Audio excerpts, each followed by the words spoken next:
Let's practice something related to present continuous. We're going to practice the way we write verbs. It's very important to pay attention to the spelling when we write the verbs in the present continuous. كتير مهم نعرف كيف نكتب الأفعال بطريقة صح لما نحط لها ing لأنه أحياناً بصير في تغيير.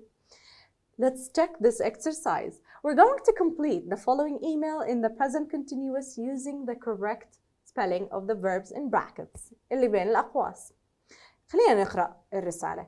Dear Mom, I am spend a wonderful time with Grandma and Grandpa. كيف بحول spend لا ing؟ بسيطة. We add ing immediately. So the spelling will be S-P-E-N-D-I-N-G. Spending. I'm spending a wonderful time with Grandma and Grandpa. The sun is shine all the time. Shine كيف ممكن أغيرها؟ بسيطة. I drop the E and add ing.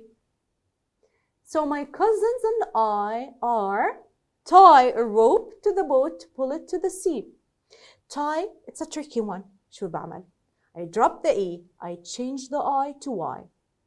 بالآخر رح يصير عنا tying. T-Y-I-N-G. We aren't swim in the sea because it's cold. Swim. كيف بغيرها لswimming؟ عادي برضو. I'm going to double the last consonant اللي هو الM. فالspelling بصير S-W-I-M-M-I-N-G. Swimming. Grandma is an excellent cook. So we're all eat a lot. Eat عادي برضو بنحط لها ing. That's it.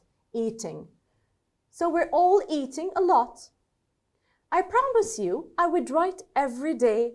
So this is why I am now writing. كيف ممكن أكتبها ing؟ عادي برضو. We drop the E and we put ing. That's it. Love, Ali. Good job, everyone. Remember to check the spelling whenever you want to add ing to the verb. كتير سهلة. تذكروا هاي.